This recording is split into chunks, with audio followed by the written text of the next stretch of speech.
beautiful people, and welcome to our live session today. That countdown is still really fun for me. So hopefully, if you were here early, you were dancing with me. I'm always dancing when I hear music or to the appliances that you might know. So anyways, I just want to say welcome, everybody. I'm going to look in the chat. Nice. One of my favorites to learn about. Oh, that's great. So glad to have you. Bernadette is here. Oh, you need this information. Welcome. I'm so glad that you're here, and hopefully I will be able to share some new information about the lymphatic system. Hey, Jill Caperton is here. Hi, Jennifer and Todd. So glad really to have everyone here. And yeah, so like you guys already know, today's topic is one that's often overlooked, but it's absolutely vital to our health. The lymphatic system, right? It's the hidden powerhouse of our bodies. It's working constantly and tirelessly behind the scenes to keep us healthy and to keep us in balance. It's really true. So I have a question. Let's start with a question right off the bat. Have you ever heard of the lymphatic system before? And if so, what do you know about it? You don't have to put any long, lengthy thing, but I'd love to hear, if you want to put something in the chat and let me know what your thoughts are. So I'm going to just give that a minute. And while I'm waiting, I do want to, for you guys to maybe chat with me. I just want to go ahead and ask you, if you haven't, hit the subscribe button, hit the notification bell. And if you are already subscribed, again, truly, I want to thank you because I appreciate you being here. Also, if you haven't already signed up for my monthly newsletter, please go to thejenniferdimond.com, where I share all kinds of things that you won't find here on YouTube, Facebook, or Instagram, including special discounts on all kinds of stuff, different products and services, as well as an opportunity for you to chat with me. So I want to check the chat. I want to see if there's anything. Okay, Jill says, heard of it, but no, nothing. Awesome. I'm glad that you're here. There's a lot to learn about it. Bernadette says, yes, I have some swelling due to a health condition. Okay, we're going to talk about that as well. Yes, and that's one of the reasons that I really wanted to talk about this, is because it isn't spoken about very much. Jane is in the house. So happy to get some lymphatic info as I have issues I am dealing with. Welcome, Jane, and everybody else. And yeah, so I'm glad. So we heard what some people think or know or don't know about the lymphatic system, and I appreciate your comments in there.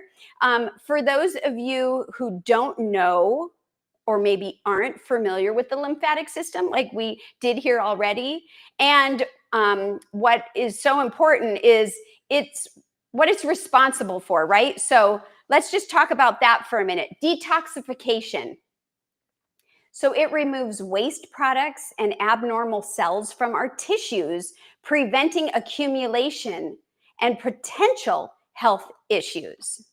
It's a really important thing, and I'm so excited we're talking about it. Hi, Lisa. Lisa's here. Another thing is fluid balance. So I don't often hear people talk about, oh, my fluid balance, right? But our blood vessels, if you think about it, are under constant pressure. They're pushing nutrients and fluids into the body tissues, and the lymphatic system helps maintain the body's fluid balance by collecting excess fluid that leaks from blood vessels into the surrounding tissues. This fluid then is called lymph, and it's transported back into the bloodstream to prevent swelling, edema. So some people might have already experienced that, and it ensures proper circulation. So without the lymphatic system, our tissues would become really waterlogged, leading to dangerous fluid imbalances. So another thing is they're an immune defense. So the lymphatic system helps identify and fight pathogens, playing a pivotal role in the immune defense. And I have had my share of immune issues. And so when you get, it's really nice to know that your immune system has help, right? Another thing is fat absorption. So it absorbs dietary fats, which I never really knew, and fat soluble vitamins that come from the digestive system. And that is essential. I mean, absolutely essential for nutrition and energy. So I got a question for you guys. Ready? How many lymph nodes do you think your body has? It's a good one. How many lymph nodes do you think your body has? It doesn't matter if you know or you don't know. Take a guess. Maybe you do know. We're learning from each other. Please interact in the chat. I just love the interaction between us, and it's also fun. And I just looking in the chat for a minute, I see Marilyn is here. Hi, Marilyn. Welcome. Welcome anyone else that has just joined as well that I don't see in the chat. So while you're putting your answer in the chat about how many lymph nodes do you think your body has, let's talk a little bit about what the lymphatic system is and what its key components are, okay? So there's the lymph, which we just talked about briefly, and this is the fluid, the lymph. This is the fluid, we just kind of went over this, that circulates throughout the lymphatic system. It's carrying cells that help fight infection and other diseases. And then there's the lymph vessels, right? So we did the lymph, now we're doing the lymph vessels. And that is a network of vessels that transports lymph throughout the body. It's kind of similar to how blood vessels carry blood. So the lymph nodes, those are tiny little small bean-shaped structures that filter the lymph and house the lymphocytes. Okay, so that's just a little bit. So I want to see if anyone answered how many lymph nodes do you think our body has? And so I also want to say hello to Cora Scorpy. I see some guesses here. 26,000.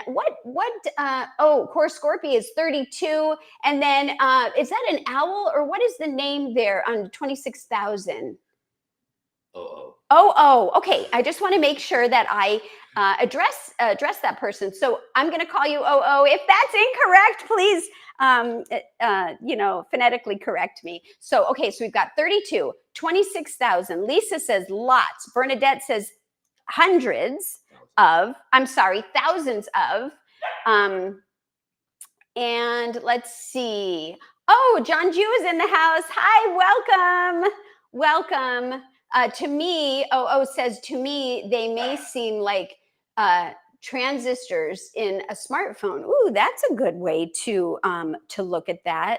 John Jew says 500 with a question mark. And says lots of them. Double O, LOL, sorry. Oh, double O. Oh, that's cute. Okay, thanks for correcting me. Double O says lots of them.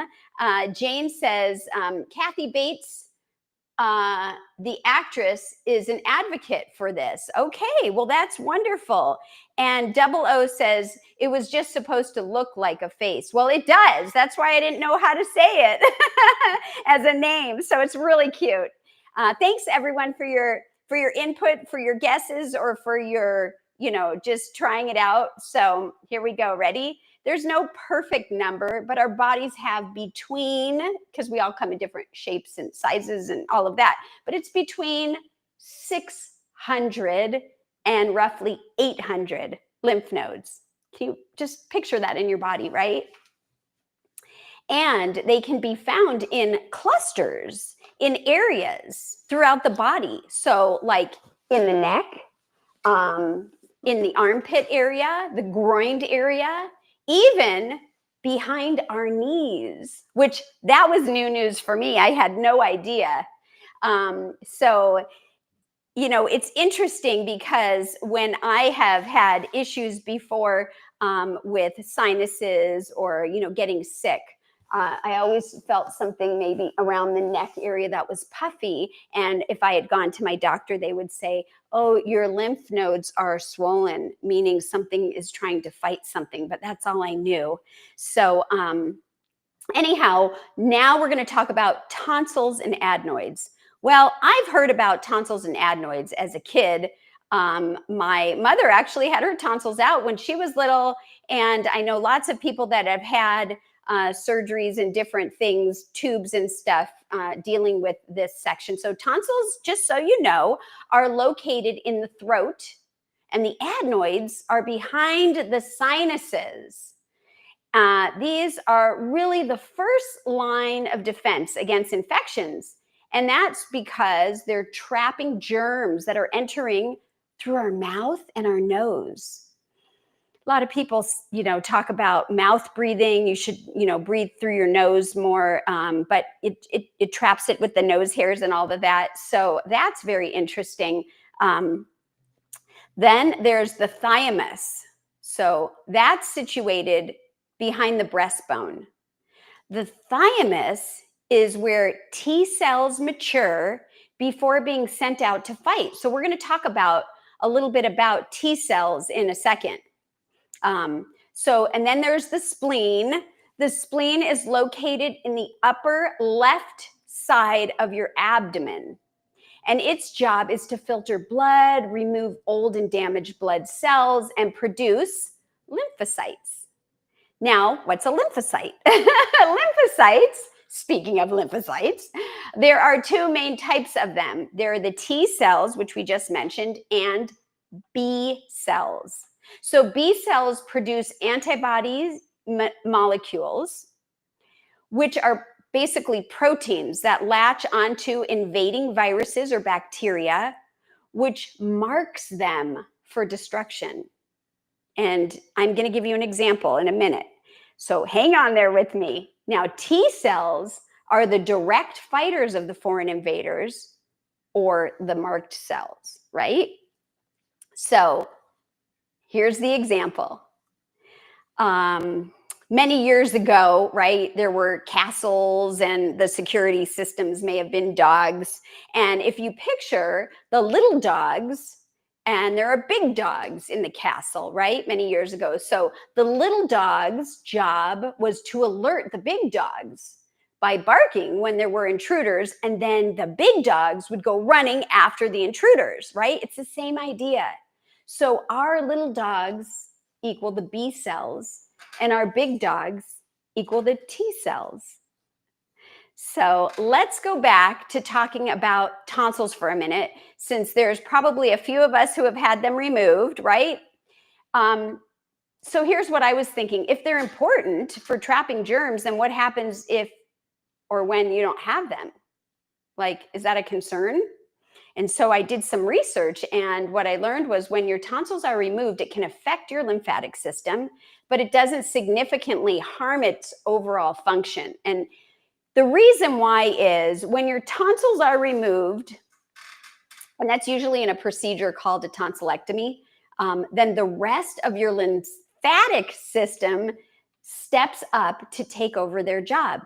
So other lymph nodes and tissues in your body, such as those in your throat and your neck and your abdomen, will take over the body, take over the job, I should say, of filtering out harmful invaders and helping protect you from infections.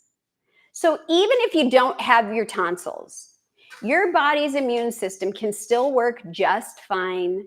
Your other lymphatic organs and nodes pick up the slack, right? And you're still able to fight off infections. Though for you, it may take a little longer to adjust. In some people, like if you have just had them surgically removed. But the body is such an incredibly smart, it's just smart that way, right? And so, for example, I had something like that happen when I had my pituitary adenoma removed. I had a tumor in my pituitary gland, and half of it was removed. And the other half of the pituitary that was left had to take over for the side that was removed. And you know what? It did. And I was lucky because I guess not everybody does that, but it's the same idea here, right? Okay, so now we know what the lymphatic system does and what it's made up of. But we want to talk about how it really works. And before I get into that, I want to check the chat, see if there's any questions or comments here. Let's just see. So Lisa says, one of my grandfathers died. Oh, really? Of lymphatic cancer back in the 80s. I am so sorry. So I never even heard of that. And that was the first time you had heard of lymph nodes. Oh, wow. Yeah. You know, that's why it's important to get educated, I think, on just learn as much as you can about this miracle that we are able to walk around in, which is our body. So I want to tell you, I saw this great analogy about, how it works. And it said to think of your body as this big, busy city, right? So think of your body as this busy city. And in the city, there's lots of activities happening all the time, just like in a real city, right? There's cars on the road, people working, trash being generated. And now every city needs a system to keep things running smoothly, correct? Would you agree with that? And that's where the sanitation and the recycling departments come in to make sure that everything stays clean and nice and organized. And so your lymphatic system is like that sanitation and recycling team. So it works tirelessly, which we had mentioned earlier, in the background, cleaning up waste and filtering out toxins to keep your body or your city, right, healthy and running smoothly. So just like sanitation trucks pick up garbage from every corner of the city, the lymphatic system helps collect excess fluid, waste, and cellular debris from the spaces between your cells where it might be building up and causing problems. It can also play a huge part in recycling, right? Your lymphatic system picks up unwanted materials and filters them out. And it is kind of like a recycling center, right? Because it's separating the reusable items from the garbage and so on. So if you have any questions, please write them in the chat or comments. Is this helpful? Is it coming across well? I'd love to hear from you.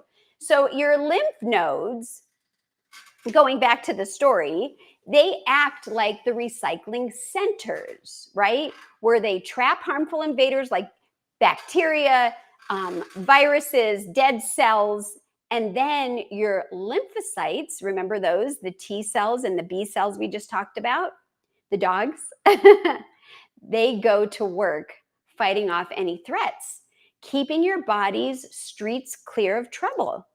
So meanwhile, the lymphatic vessels, those transport all of the waste to the liver and the kidneys, which act as the city's waste disposal plants to process and get rid of anything your body no longer needs. Wow. Is that amazing? Without your lymphatic system working like a reliable sanitation department, the waste part could get built up and the city, your body, right, wouldn't be able to function as it should. So it's crucial to keep the system in motion with good things like hydration. I got some water right here. Good hydration. Healthy foods, which I have right here. And most importantly, plenty of physical activity. So just like how a city needs to maintain its sanitation workers to keep things clean and safe and running smoothly. So here's an important point. Any questions, Todd, in the chat? Anything? There are no questions, but everyone is enjoying your analogy. Oh, good, good, good, good. Thank you so much. I appreciate hearing that it's helpful. And so I'm just going to read a few of those comments, and then we're going to talk about an important point on this whole thing here. And so we have Jill Caperton. Your explanation is right on. Yay, thank you. I'm so glad. Core Scorpy, very informative and great analogies, Jennifer. Thank you. I appreciate it. Lisa, that's a great way to describe the way they work. I'm so glad that it's helpful. And Marilyn Dubin says, great explanation. Thank you so much. I appreciate it. So in knowing that we understand what, we're talking about so far, I feel confident that I can just continue on. And so what I was about to say is that there's an important point, right? The lymphatic system, it doesn't have a pump. It relies on movement, like getting in and out of the car. What has a pump is like the heart in our circulatory system. So we do have pumps, right? Like the heart, but the lymphatic system doesn't have a pump or a pump. But it relies on movement. It relies on exercise.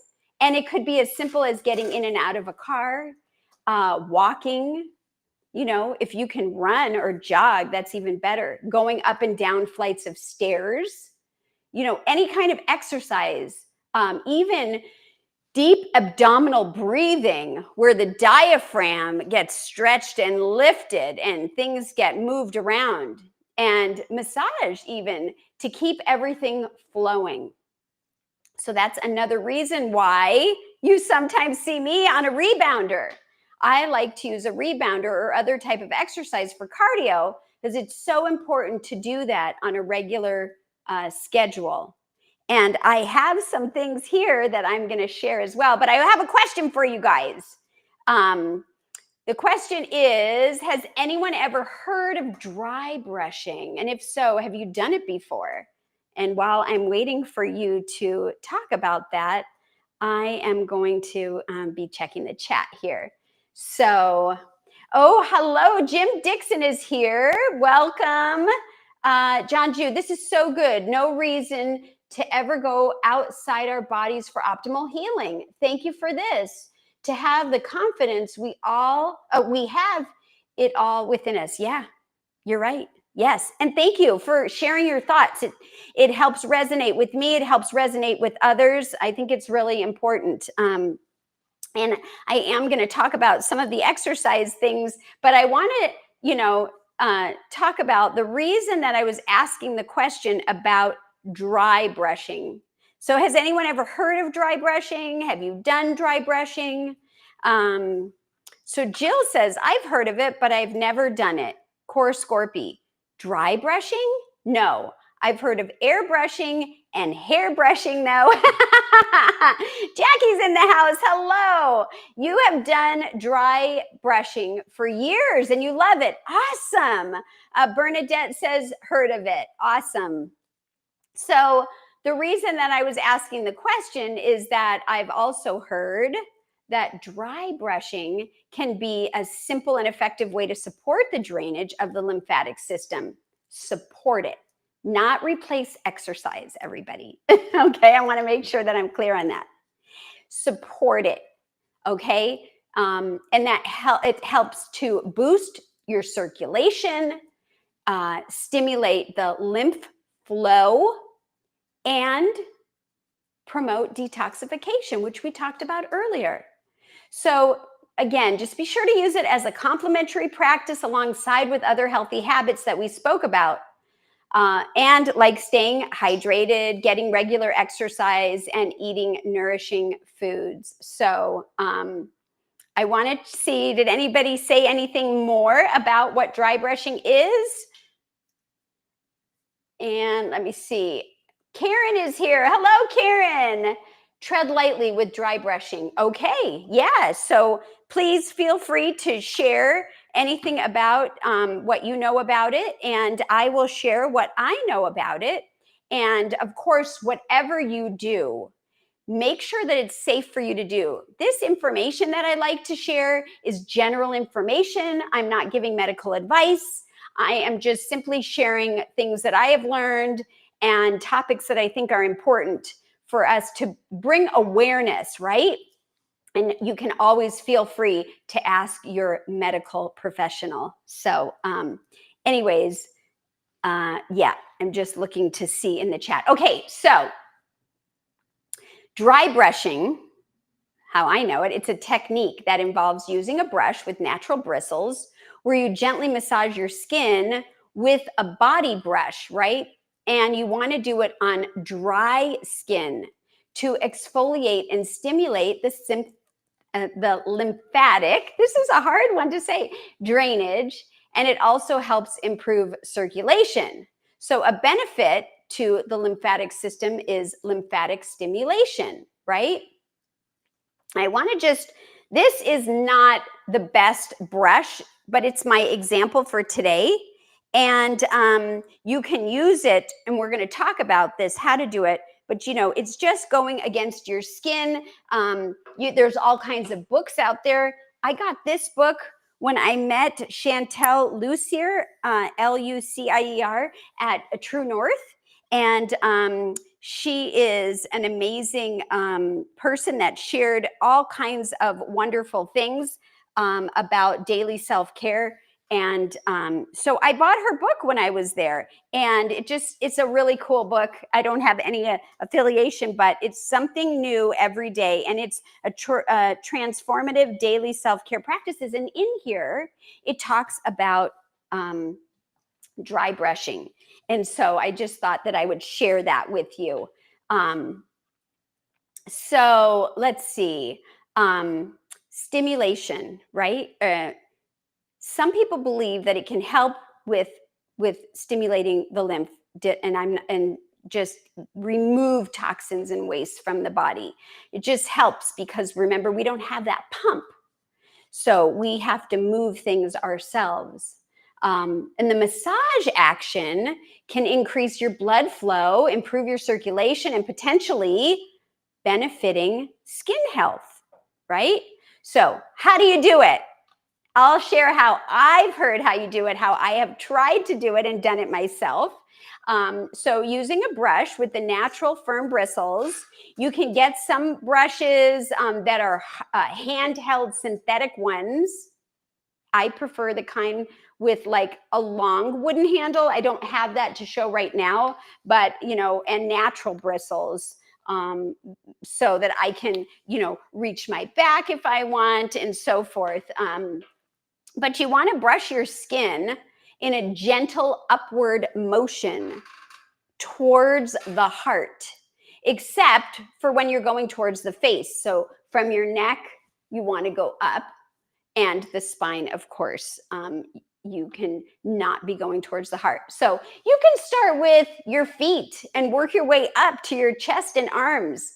And when you reach your belly or your bottom, then you would want to move in more of a circular motion. So you can dry brush your entire body, or you can just do specific areas. And you would want to do this without having anything on your skin. So you wouldn't want to put any oils or lotions. You don't even want to use soap or water. You just want to use your dry skin, because that's where the word dry brushing comes from. And so, when you're doing the stomach, this is the circular motion, and same with your bottom, or you can go up on your bottom. So whatever works for you. But I'll tell you something, I've done it and I actually felt really good afterwards. I don't know what it did to my lymphatic system, but I just felt really good and I enjoyed it. Kind of like the same way I enjoy a massage. I know it's doing things for me. I don't always know exactly what. So I got a question for you guys. What is the one thing that you do regularly to detox your body? And do you think it supports your lymphatic system now that you're learning about the lymphatic system? So please tell me, what's one thing you do regularly? And maybe you don't do something regularly. If that's the case, then say, what would you like to do? Or what do you think you could do? Just something to share about, how you would detox your body. And then let me know, now that we've learned about the lymphatic system, do you think that it supports that? And I'm just going to take a look in the chat here. Lisa said, I've heard of it too, but you have not done it. Okay. And oh, that's right. Tread lightly. Lisa says, why do we need to tread lightly? Jane says, yes, it's an old technique. Okay, so good. People have some awareness about it, and some people are for it, some people are not, and that's okay. So while we're waiting to see what is one thing that you do regularly to detox, I want to just tell you some of the things that I like to do that helps move my lymphatic system. Is I enjoy using my rebounder and also cupping my sides, right? So if I'm on my rebounder, I might take my hand in a cup shape like that and just go around up and down, right? Can do that, just kind of moving things. Maybe you don't have a rebounder. You don't need a rebounder to do this. Now, I know you can't, I'm in the kitchen, so it's hard to show you, but you can lift your heels up off the floor, right? I mean, I know you can't see my heels, but you can see that I'm clearly going up. You can lift your heels up off the floor and go up to the top part of your foot, right? And that will stimulate and have some movement. So I love hiking because of the different elevations, which challenges my circulatory system. And then I also get to enjoy the sights. So that's something that I like to do.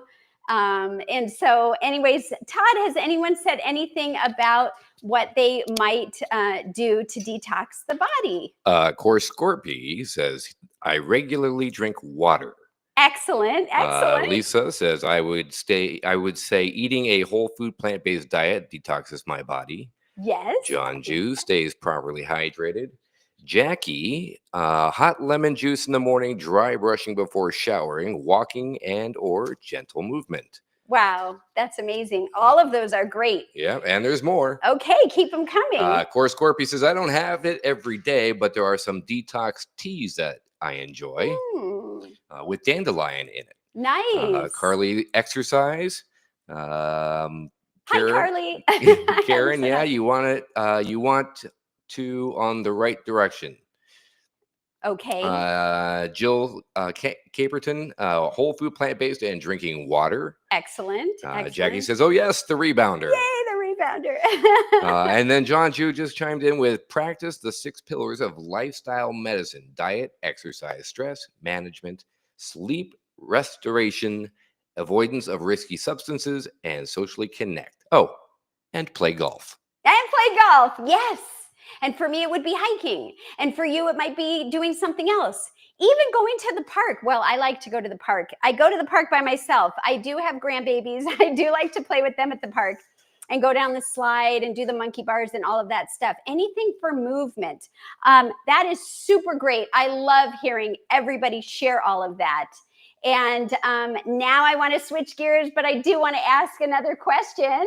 Hopefully you don't mind. This has been fun so far. So now I'm all about whole food plant-based eating, right? Which are nourishing foods. And I want to know, what do you think are some of the best foods or ingredients for supporting the lymphatic system? Put your guesses in the chat. And I know some people were saying in general, eating healthy or eating certain ways, drinking we talked about. And so while we're waiting to hear responses about what do you think is the right kind of food to help, let's talk about how, in addition to detoxification and immune support, your lymphatic system also helps digest, believe this or not, and absorb dietary fats and fat-soluble vitamins. Whoa, that was new for me. So those would be vitamins like A, D, E, K, and specialized structures called lacteals, and those are found in the small intestine. So they absorb the fats from the food, and then they transport them through the lymphatic system before they enter into our bloodstream. Lacteals are these tiny little tubes inside your intestines that act like special little straws Isn't that funny? And when you eat your food with fat in it, maybe walnuts or avocados or something, the lacteals suck up the fat and they carry it into your bloodstream, kind of like how a straw helps you drink your favorite juice or smoothie. They help your body get the good stuff from the food that needs to stay strong and healthy. So all of this helps ensure efficient fat absorption, and while preventing undigested fats from being lost.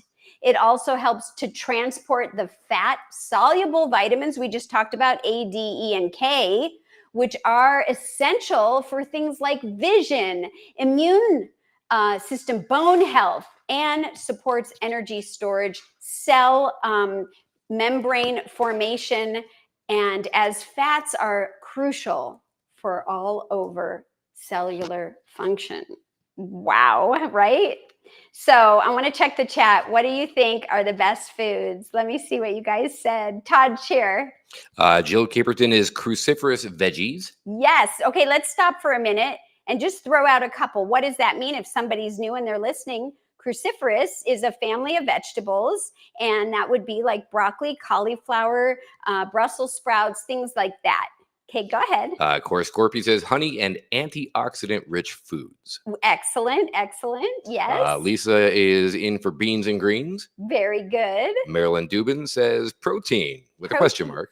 Oh, so you're just checking and you're seeing is protein. So I would ask you what type of protein, and I think you're onto something. And then John Jew is closing it out with veggies and fruits, practicing extreme self-care. Nice, nice.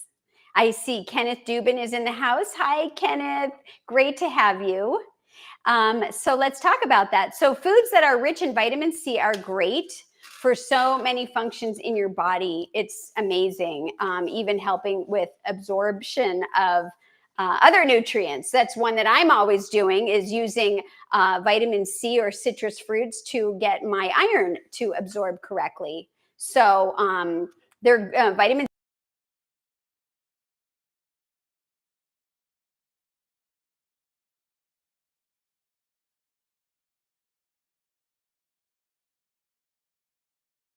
that about, and like cherries. I have frozen cherries here. Fruits, of course, like you already said. Some that I don't have but that are really good are mango, guava, strawberries, and this is a cool one. If you live in Australia or you have access to them, the say it the cockadoo plum, which reminds me of cockadoo plum. Okay, yeah, cockadoo. The cockadoo plum. The cockadoo. Okay. It's like cockadoodle-doo. Oh, right. Okay. I was trying to remember that one. The cockadoo plum, you can look it up. It's a real thing, is among the highest known sources of vitamin C. I've never seen it here in the US. It contains up to 100 times more vitamin C than oranges. But if you live in Australia, you may be like, oh my gosh, we eat those all the time. And so maybe you know that they are rich in vitamin C, maybe you don't. And then, of course, so that would be the citrus and that, right? There are foods that contain our omega-3 fatty acids. They're great anti-inflammatory foods. And they are also super beneficial for the lymphatic system. And I have some plant-based foods, like I have flaxseed here. That's this one. This is in its full form, so you would want to grind it up. So flaxseed, chia seed, I've got walnuts over here. There's hemp seeds and even some berries over there. And those are all high in the omega-3s, which are really important for our lymphatic system. So I want you to also consider antioxidant-rich foods, like what I just started talking about, which is the berries. I mentioned a lot of berries, raspberries, blackberries, blueberries, boysenberries, berries, right? Leafy greens like spinach, kale, arugula, and of course, it was already said, who said the cruciferous vegetables? Who said that, Todd? Who said that? Jill Caperton. Yay! 1 point for Jill. And those are things, again, like we said, broccoli, cauliflower. I've got broccoli here. I've got cauliflower. I don't have any Brussels sprouts right now. But let's not stop there, right? Throw in some spices into your dish. Like what? Like turmeric. I've got some turmeric, fresh turmeric right here. Garlic. I've got fresh garlic. Okay. And ginger. Oh, here's the garlic. Here's the turmeric. Here's the ginger. Here's the garlic. And even things like cilantro. I've got a little bit left here. Or even parsley if you're not big into cilantro. If you can add these spices into your dishes, oh my gosh, you will be doing your lymphatic system a favor by piling on the anti-inflammatory herbs and spices. I mean, it's amazing what it can do. And some of these, that they have beautiful flavors to them. So another thing that's really important, fiber. Fiber is so important. Dietary fiber supports digestive health and indirectly benefiting the lymphatic system.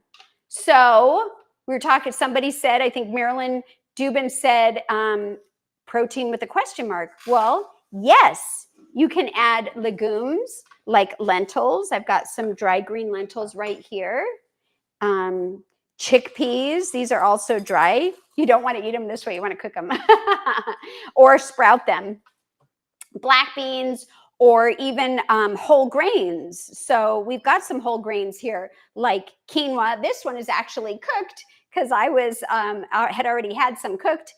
So you got that one cooked, and oats and even brown rice, which I don't have any out right now, but we do have some here. So let's not forget about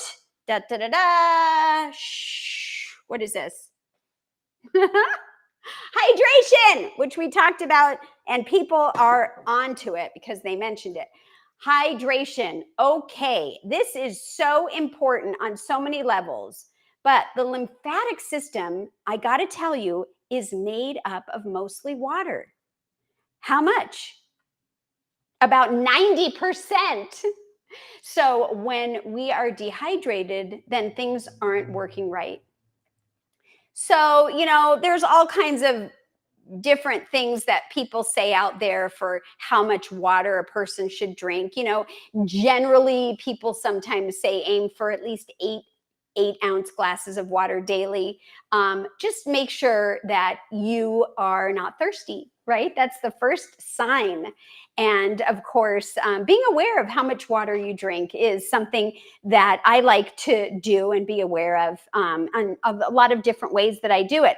I actually like to make sure that I drink just under, let's see, about 96 or 98 ounces a day. And it doesn't have to be, measured. But what I found is that sometimes the day just slips by and I realize I didn't really drink anything.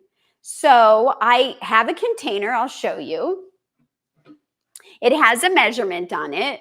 And in the morning, I drink one of these. I drink 32 ounces in the morning before I even leave my bedroom. And then I fill this up the rest of the way. And so if I'm not sure I'm drinking the right amount, then I'll know by the end of the day, did I drink it all? And look, it's not even the end of the day.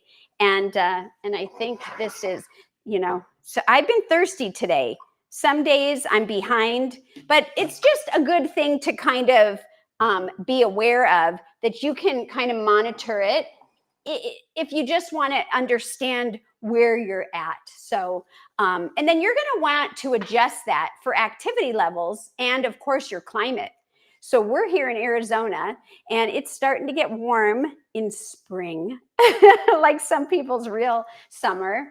And, I mentioned that I drink the 32 ounces of water every morning because I like to make sure that I start off each day with the hydration and then I don't get, so busy and forget. So how many of you drink water when you first wake up? I know we had someone that says warm water. I think it was Jackie with lemon in it. After I drink that, I come in and I do also drink another one with lemon. I squeeze a half of a lemon. And do I do it every single morning? No. But I do it most mornings, and I really enjoy it. And then I go back to regular water. So I'd love to hear what you guys think. How many of you drink water when you first wake up? There's no right or wrong. I'm just curious if people do that. So Lisa says, I have trouble getting more than 67 ounces a day of water. But here's the thing.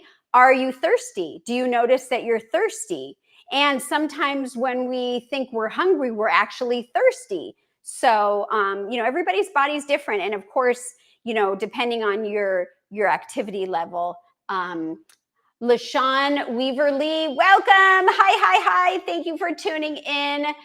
Core Scorpy said, I drink water on my way to make coffee. Hey, however you get it in, that's great. Lisa says, I drink water first thing in the mornings.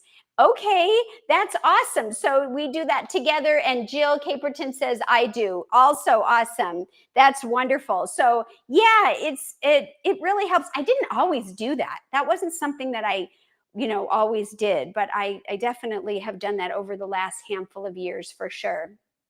So in order to clean our lymphatic system, we need to clean things up in our external as well as our internal environment, right?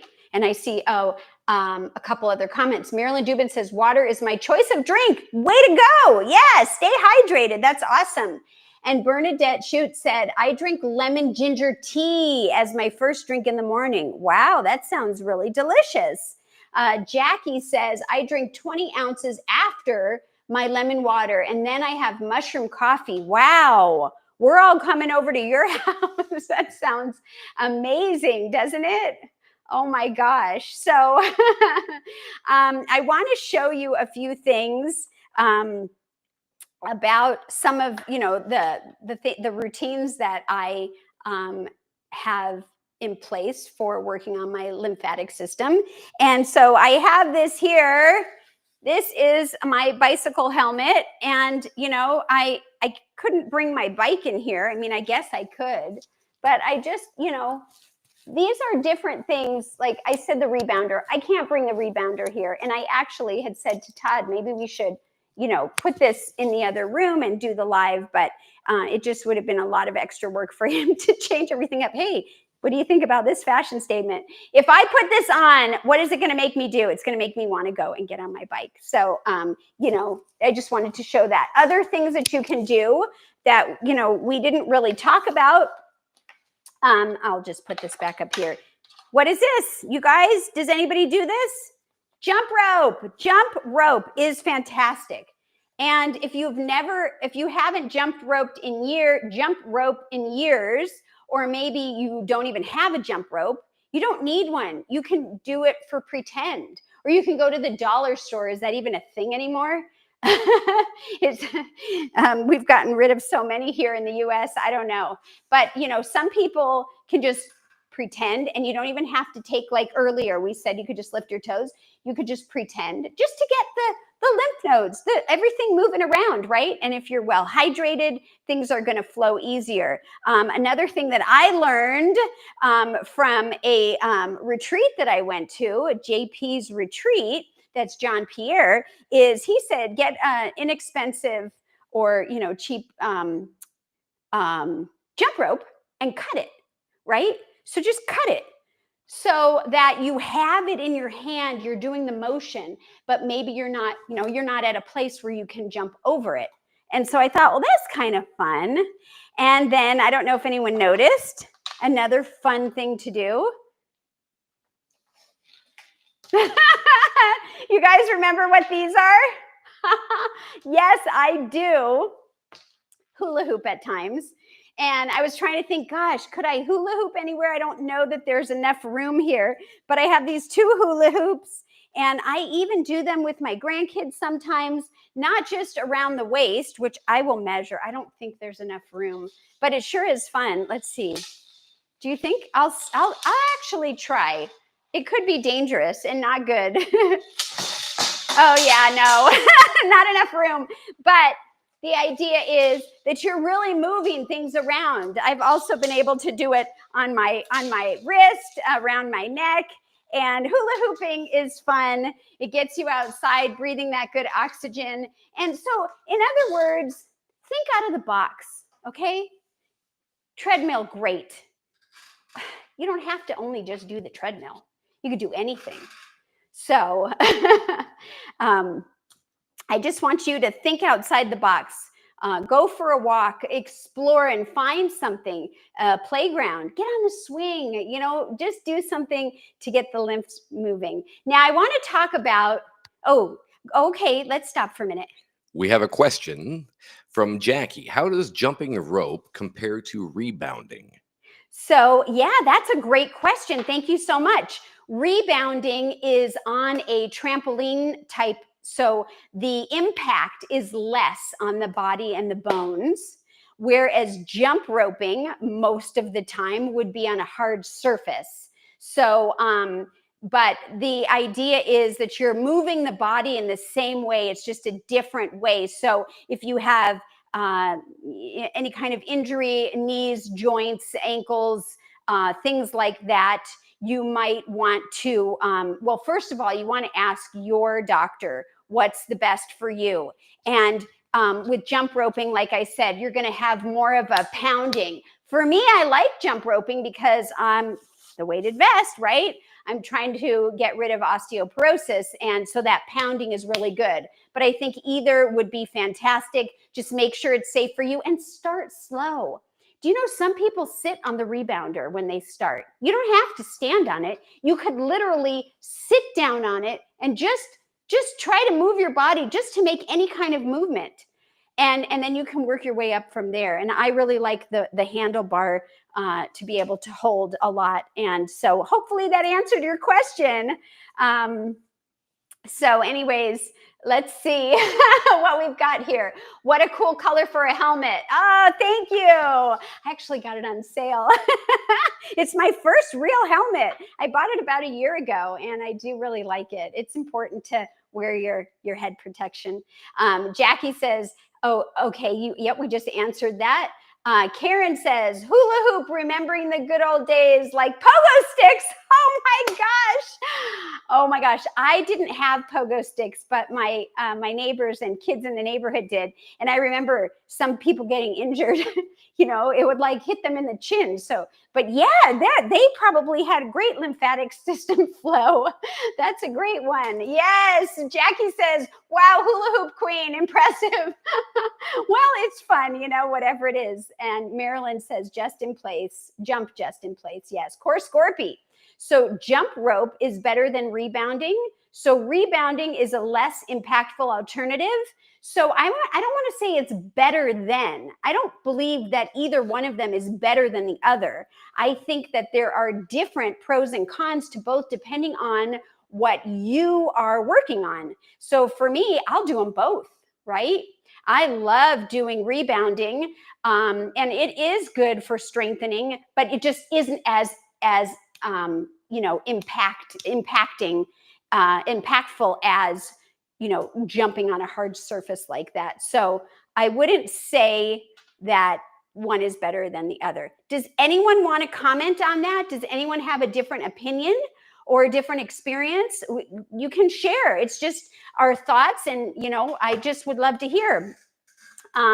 So does anyone else want to answer that? The question is, so, well, yeah, go ahead and show that. So jump rope is better than rebounding, question mark. So rebounding is less impactful alternative, question. So I'd love to hear if anyone else wants to chime in. Maybe you have a different outlook than I do. And then Core Scorpio says, what are the benefits to rebounding then, if it's better than jump rope or at some aspects? So like I said, I don't believe that one's better than the other, but the benefits of rebounding are fantastic for moving the lymph system, for moving things, for getting things to clear out. right? Because we don't have that pump like our heart does. And so if you're jumping and moving, it's an exercise that is more of a cardio, and it's just a different form. I really love it. A lot of people that have cancer that are wanting to clean out, do rebounding, and other types of issues, arthritis, and anything that would get you to move. Maybe your weather doesn't allow for you to go outside and jump rope, right? So maybe that would be something that's better for you. Or maybe you're not there, you're healing from a broken ankle. I mean, it depends. Everything is different. So you got it? Okay, good. You're welcome. Okay, so I also want to just tell you that if you're interested in learning a lot more about this topic, I would say check out Dr. Perry Nicholstone. You can look his name up, Dr. Perry. I don't know him. I just know of his work a little bit. And he is a chiropractor, but he knows a lot about the lymphatic system. And he's got a daily routine on, I think, his YouTube. And he talks about just different things that, he recommends that you can do. And I don't know the order, but it's like this, something to do with the six, I should have wrote it down, the six things to do in your daily routine. And so he's got everything from massaging right around this area, massaging maybe 10 times. Some people go much higher, and then also kind of tapping it. You can do that on both sides, right? Just moving where the lymphs are, where the clusters are. He's got a thing about, the neck, moving it in the neck. Some people can even tap. You can tap the face a little bit and get in up there. And then of course the stomach, you can tap this way, you could tap together, you could rotate in a circle. I think he says up to 50 of them you could do. And then also, which I thought was interesting, and I'm going to bend my leg up so you can see, but you would really be standing and maybe a little bit bent like this, but just so you can see, and you're going to want to get behind your knees, right? And so I just thought that, maybe you'd want to check out his stuff, and, learn more, get deeper into it. The food is great. The more I talk about, it's the same foods, the whole food plant-based, it's the same foods. Every time I bring up different subjects, it's like, oh, that does that too. Oh, this does that too. It's the same detoxifying, wonderful, nutrient-dense foods that are found in the whole food plant world that really, really continually help us over and over and over. But I still truly believe that exercise, that movement is number one in terms of this topic, the lymphatic system. You need to move it, and this stuff complements it. And that's my opinion. So I just want to see, are there any other comments or anything, Todd, that you could share? So Jackie said the stronger impact of jumping is better for osteoporosis, and the rebounder is better for lymph drainage. Core Scorpio said that's essentially my takeaway. I added a comment to that. Yes, tell us. Where I said the impact of jumping puts more stress on your bones, Yes. which is what aids in reversing osteoporosis. Any movement, whether impact or not, also supports lymphatic. Yes, thank you. I agree with that. And the reason why the impact of jumping puts more stress on the bones when it is on a harder surface is because that's the osteoclast and the osteoblast. That's the bone tearing down and building up. And you want it to build up. When you have osteoporosis, it's not equal. It's not building up. And so you want to stimulate the bone. It's not being worked as well as maybe as it should, unless you've been told you have some kind of something. But in generally speaking, back in the day when we didn't have all the luxuries that we have nowadays, or people nowadays that live and climb mountains and carry their water, and they are in fact, doing their bones a favor. And there are places where they don't even have osteoporosis. And so, yes, thank you all for sharing your input, your questions. I just love it.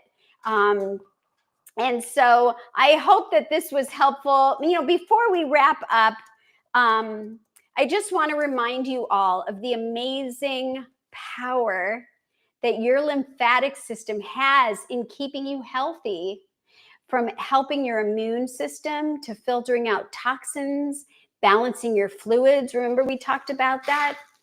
It is a silent but crucial part of our health. Remember, taking care of it with simple things like, hydration, the movement, which I think is so important, and all the good, nutritious foods can make a world of difference. So I just want to check the chat one more time. Horse Gorby says, sounds like jumping kills two birds with one stone then, movement and impact. Yes, yes. Just move, everybody, just move. And that's all good. Oh, dear. Okay. I just see that. Yikes. Well, let's be kind to the birds. Yes, although angry birds are out there. Well, even still, maybe they've had some issues in their childhood and they just need somebody to be kind to them. But yeah, isn't that funny? Some of the sayings that we've grown up on and that we hear aren't always are kind of weird, right? So that's funny. Okay, Jackie says, LOL. Yeah, Lisa, another informative talk today. Thank you, Jennifer and Todd. Jill Caperton says, thank you for your show, Jennifer and Todd. And Jackie, oh, that's so great. Don't forget to hit like, folks. Thank you. I appreciate that. Bernadette says, great information. And I just appreciate everything. Of course, Scorpy, thank you, Jennifer and Todd, for such an engaging, informative stream. Awesome. Yes. And I want to say thank you so much for joining me today. I always enjoy spending this time with you. Your health is important. And I am so glad to be a part of your journey to a stronger, more vibrant you. So like people said, don't forget to hit subscribe. And if you haven't already, we do appreciate a thumbs up. And it helps us know that you like the content and you want me to keep going. Or if you learned something new today. But until next time, everyone, take care. Don't forget to eat your greens. And like I always say, give plants a chance. And we will see you next time. Marilyn says, thank you for the great info. Thank you all. And we'll see you soon. Take care. Get those bodies moving. Dance, hula hoop, jump, rebound, ride your bike, walk, jog, jump rope, whatever. And then follow it up with some amazing water and wonderful food. Take care, everyone. Bye-bye.